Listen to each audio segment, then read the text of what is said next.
How is eternal justice? Many people cannot understand the divine justice. Now God is just, and with justice he cannot justify the ungodly, and condemn the just. You did that, and even God would consider himself abhorrent. Justice is something natural, so as not to determine that the wicked is determined as righteous. He that says to the wicked, "You are righteous," the peoples will curse him, the nations will hate him. Now what we have is that for I will not justify the ungodly. Until now we will be able to build logical organization factors. 1. The one who justifies the ungodly, and the one who condemns the just, are abominable to the Lord. 2. I will not justify the ungodly. With these 2 points the ungodly cannot be justified. The functions of injustice are clearly described: justify the wicked for bribes, and the innocent take away his right. See that we have a clarity that the wicked cannot be justified. But we have a verse that says, "But believe in the one who he justifies the ungodly. His faith is counted as righteousness." And now we have a problem with justifying the ungodly or not justifying the ungodly. For this we need to look at the meaning of the words ungodly in the verses. In the verse "For I will not justify the ungodly," the word in Greek is ashp, describing the person who is not connected with God. That is, the concept of the antithesis of holy, not holy. So the unholy is the term for ungodly in the verse. But believe in him who justifies the ungodly, and in this we also have the same term. In this we have the factor of imputation. Blessed is the man to whom the Lord will not impute sin. Imputation involves judgment and therefore involves analysis of facts. Let's do an example. Imagine that a person in an industry accesses all the systems to turn on a machine, and when turning on there was a person inside and this person dies. Now, the phase in which the man is killed occurs when the individual presses the button. So, because of the machine controller's performance, a man died. That is, the machine controller man killed another man. When going to a trial, the factors that generated such things will be analyzed, and so the machine controller will not have imputed this blame to him. This fact is a very rational system, seeing the text "but God," not taking into account the times of ignorance. In fact, something committed cannot be determined by justice, only by action. The work of the Lord written in their hearts, testifying together to their conscience and their thoughts, whether accusing or defending them. So one thing is action in fact, another is the conscience and thoughts that can accuse or defend. Since God will judge the secrets of men as necessary, so imputing involves an analysis and not just the act. Justice can be observed in the concept that the father's iniquity does not pass to the son will not carry the father's iniquity, nor the father will carry the son's iniquity. But what we have is that justice is linked to justice and not in consequence, and for this reason an action is linked to an illicit fact. It must be analyzed by the factors involved. For example, is man guilty of Adam's sin? Now, the text says the son shall not bear the iniquity of the father, nor the father bear the iniquity of the son. But we have the text, by one man sin entered the world, and death by sin. So also death passed to all men. Therefore all sinned. What we have is that death passed to all men, and that is why it says that all sinned. But the text says, the Son shall not bear the iniquity of the Father, so we can generate the dubious terms. For example, knowing that the term impious is the direct translation of the denial of the saint, that is, the unholy, we have that after Adam's sin all men are no longer holy, that is, they are deprived of glory of God that sanctifies. Now if a person were born as Adam was born, then such a person would be holy, as he would not have the consequences of Adam's sin. The question of justice involves, why was Adam able to be born with the glory of God, and others have no right to be born with the glory of God?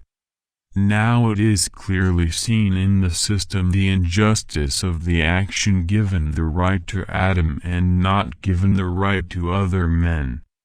Hence the judgment of the just judge. And he alone imputes sin to the one who is guilty of sin. But why did such a discrepancy occur? Now, the wages of sin is death, but when Adam sinned he did not die. Having died he would not generate suffering descendants as a result of his sin. The law was not acted upon at the starting point, destroying Adam and Eve, and this is because of mercy, but the principle of mercy involves suffering. For example, a person has a debt and it is forgiven, sometimes, but the debt continues. It will generate factors for non-payment to the debt, sometimes increasing the work of the company and having greater profit. The debt can be paid, but others had to work to pay the debt. Such is sin.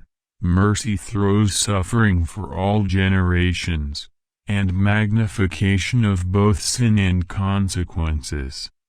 Making an easy example is that if Adam and Eve had been killed in the act of sinning, Cain would not have killed Abel. Not all the great sins committed, for example, by Hitler would have been committed. Therefore, through mercy, suffering expands in proportion to the size of mercy. So someone pays the price, and that is a factor of mercy. But justice is needed, not just mercy. Justice determines that the guilty receive a just condemnation. One thing is the consequence, another thing is justice. For example, a person punches another. After punching, she takes them to the hospital, takes care of her until she is completely cured, and still gives a value in money. Is this justice? In no way. Using these systems will have great sinners, and others being judged by the righteous. And so this is not justice. Justice is not merely reversing a consequence. For example, according to the law of tallying an eye for an eye, tooth for a tooth, if a person kills, he must be killed. Of course not. And if the one who was killed has a family, when killing the murderer, will that provide support for the family of the murdered?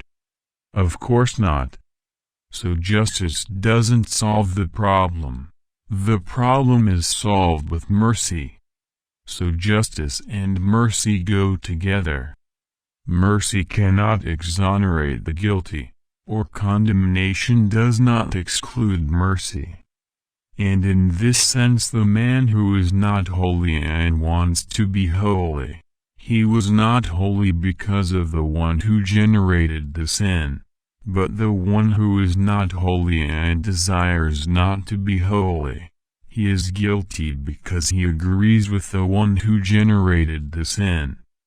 Therefore, God cannot be fair if he condemns to death those who wish not to sin, nor can he absolve those who wish to sin.